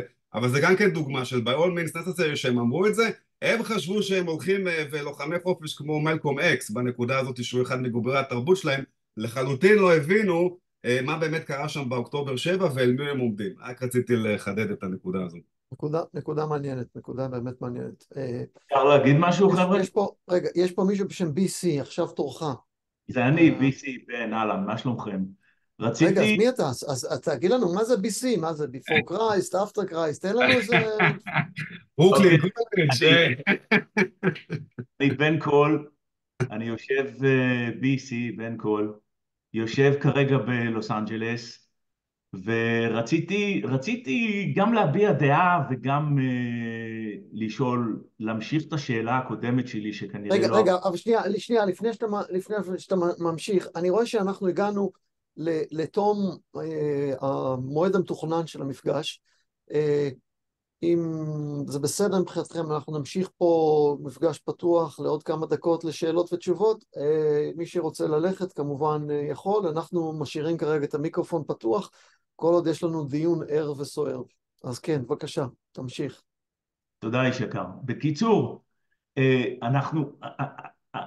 אני לא יכול להבליג על זה שאנחנו כולנו באים מנקודת מבט שהסטטוס קוו הוא כמו שהוא. והייתי מאוד רוצה לראות שאולי נסתכל על הכל מחוץ לקופסה. הבעיה הכי גדולה שלנו בתור ישראלים היום בעולם, שדעת הקהל של ההמון האספסוף שטל הגדיר אותו כל כך יפה, שהוא חסר ידע וחסר עובדות וחסר אינפורמציה היסטורית מדויקת. והמצב הזה גורם לפוליטיקאים ששולטים היום בלחץ על ישראל לנטות להקשיב להמון, לאספסוף עם הדעות האלה. רגע, כשאתה אומר אספסוף, תנסה להגדיר, זה אספסוף מצד אחד או משני הצדדים? רוב האנשים שטל הגדיר אותם שיכול להיות שהם מאוד אינטליגנטים, אספסוף מבחינה של ידע, אני צריך... לא, אבל אני שואל, זה אספסוף מהצד שנגד ישראל או אספסוף בצד שבעד המהלכים של ממשלת ישראל? אספסוף עם דעת הקהל האנטי-ישראלית, בעד פלסטינאית, עם ידע היסטורי מעוות ומסולף, שמבוסס על פרופגנדה שהיא מתמשכת שנים ארוכות עם מימון קטרי של מיליארדים, שהולך לכל מיני מקומות, גם כולל האוניברסיטאות שהאורחים המכובדים שייכים אליהם.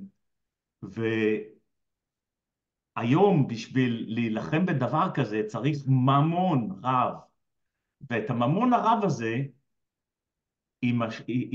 עם החידוד של השאלה ששאלתי קודם, אפשר להשיג אותו בכמה מיליונים מעוטים עם תביעה אזרחית. ותביעה אזרחית תעלה לנו 3, 4, 5 מיליון דולר. וכולכם שמעתם אנשים שמעורים באקדמיה האמריקאית, שאחד מהבוגרים של הרווארד, ביל אקמן, שהוא אייל הון מוול סטריט, התחיל להגיד שלארגון שלו לא ייכנסו אנשים שהתבטאו בצורה שהיא הייתה בעד הרג עם או כל הדברים שעשה החמאס. ולנצל את האנשים עם היכולת הזאת, וגם לא להמעיט באחריות של ממשלת ישראל לייצג אותנו ולהציג את עמדתנו, ולא להסכים לסילופים היסטוריים, ולקחת עובדות היסטוריות שפתאום נהיו לסטטוס קוו ולאמת שהיא לא אמת, ואת זה אף אחד לא מטפל בו. ועם תביעה אזרחית שתקבל כנראה, לפי דעתי, אני עוד דעתי, תקבל הדים רציניים בתקשורת הבינלאומית בכל העולם, אפשר להשיג פתאום תודעה ולהוציא את העובדות ההיסטוריות האלה אחת אחרי השנייה, וכל הסילופים של כל הגורמים שהם עוינים לישראל, פתאום יקבלו את זה בבית משפט. בבית משפט אתה לא יכול להציג מסמכים שהם אותנטיים ואף אחד לא יוכל להתנגד להם, והעובדות יוכלו לצאת לשטח. אז אז קצת... יאללה, אז צא לדרך. אני בטוח יש שם מלא יהודים שרוצים לעזור. במקום כמה שכפצים, שיקנו לנו כמה שעות עורכי דין, ואולי זה יצא לדרך. בדיוק ככה. אז שמע, אז אם אנחנו מתחילים ומקבלים את עצמנו להיות בעמדת התגוננות כל הזמן, במקום ליזום התקפה מכוונת, עם עובדות היסטוריות שהן לצידנו, ולדעתי זה לא דבר שצריך לפסול אותו. וברור שאנשים שיושבים בפקולטה, פרופסורים מכובדים כמו האורחים שלנו, יכול להיות שמבחינה פוליטית קשה לבוא ולצאת בדבר כזה. אבל עצם זה שאנחנו מודעים שיכול להיות שזה כיוון מעניין, רק להכניס לתודעה ולהתחיל לדבר על זה. אני חייב להגיד שמבחינת הכסף הקטרי, אני חושב שזה קצת, זה משהו שהוא, לפחות בקולומביה לא היו תרומות משמעותיות. התרומות שהיו הן צמודות כאילו לנושאים מאוד מאוד ספציפיים, וזה ממש טיפה בים לעומת התרומות האמיתיות שלהם, שזה אותם לגאסי, אנשים שתורמים ממש מאות מיליונים על פני השנים. וזה לא ברור שחלק מהריאקציה, כולל מה שקרה באוניברסיטי, בפנסילבניה אוניברסיטי, זה היה פשוט ריאקציה של אנשים כמו ביל אקמן, שהם התורמים האמיתיים. אז אני לא בטוח שהכסף הקטרי הוא באמת איזשהו דרייבר של אפילו דעת קהל. יותר מזה, אני מעט שנים בארצות הברית, אבל אני גם לא רואה שיש השפעה מהותית על המדיניות האמריקאית של תמיכה בישראל, של כל הדברים האלה, לא משנה מי בשלטון. אז חלק מהריאקציה הזאת זה ריאקציה אני חושב שאחד מהדברים שחוויות הקשות באוניברסיטה זה שהיא פשוט מנותקת ממה שקורה בעולם האמיתי בארצות הברית. העם האמריקאי, אני לא חושב שיש ייצוג אמיתי של העם האמריקאי באוניברסיטת קולומביה. אז אני בעד, תעשה תביעת דיבה, זה גם מה שביל אקמן עושה בכל מיני דרכים אחרות. הוא מנסה לצמצם השפעה של גורמים שהוא חושב שהם עוינים, ואני חושב שגם היה כשל באוניברסיטאות בהגנה, לא רק על חופש, יש לאוניברסיטאות יש קצת כשל, לא דיברנו על זה בסוף, אבל האוניברסיטאות השקיעו המון אנרגיה בשנים האחרונות, לפחות קולומביה השקיעה המון אנרגיה בנושא של inclusion וניסיון לייצר safe space, שתלמידים יוכלו להרגיש בנוח, וחלק מהיצירה הזאת של ה-safe space זה שלא תגיד דברים שעלולים להעליב אותם, להפחיד אותם, לאיים עליהם, והם נכשלו לחלוטין כשהיה צריך לייצר safe space נגיד ליהודים. אני חושב שהיה פה פשוט כשל, והסיבה שסטפניק הצליחה זה שהיא חשפה שבעצם יהודים נחשבים לקבוצת כוח, ובגלל זה אתה יכול להגיד דברים נגד יהודים בלי שזה ייחשב בעייתי. הדבר הזה לטעמי מהפרשנות שלי הוא בא מתוך זה שאחד מהנושאים שמנסים לקדם פה הוא נושא שנקרא belonging. אתה רוצה כאילו שאנשים ירגישו חלק מהקבוצה, כדי שהם ירגישו חלק מהקבוצה אתה רוצה לייצר להם מקום שהם מרגישים שייכים אליו. אני בתור ישראלי אפילו באתי לפה ואני מרגיש belonging, יש פה הרבה יהודים, יש פה הרבה ישראלים, אני גם לבן וגבר אז יש פה הרבה גברים לבנים, נגיד נשים, יעל תוכל להגיד על זה יותר, אבל להבנתי מרגישות פחות belonging כי יש מעט נשים. ואז האוניברסיטאות ניסו לקדם את האינקלוסיביטי הזה בזה שיצרו safe space, אבל הם יצרו בעיה בזה שלא שמרו על זה שאוקיי, אז אתה רוצה לייצר אינקלוסיביטי, אל תגיד from the river to the sea, אם יש סטודנטים יהודים שמרגישים מאוימים על ידי זה. באוניברסיטאות היום צריכות, כמו קולומביה, צריכה למצוא דרך להתמודד עם ההכלה של כל הדברים האלה. אז אני חושב ששוב פעם, יהודים, בטח בקולומביה, שהיא נמצאת בניו יורק, אני לא יודע על הניו סקול, אבל קולומביה זה מקום שיש בו הרבה יהודים. אשתי מלמדת בקולג' אחר, שהיא ועוד אחד זה הישראלים היחידים מכל הפקולטי, יש מעט מאוד יהודים, והיא מרגישה מאוד מותקפת. אז זה גם משתנה אפילו בקולג'ים שונים.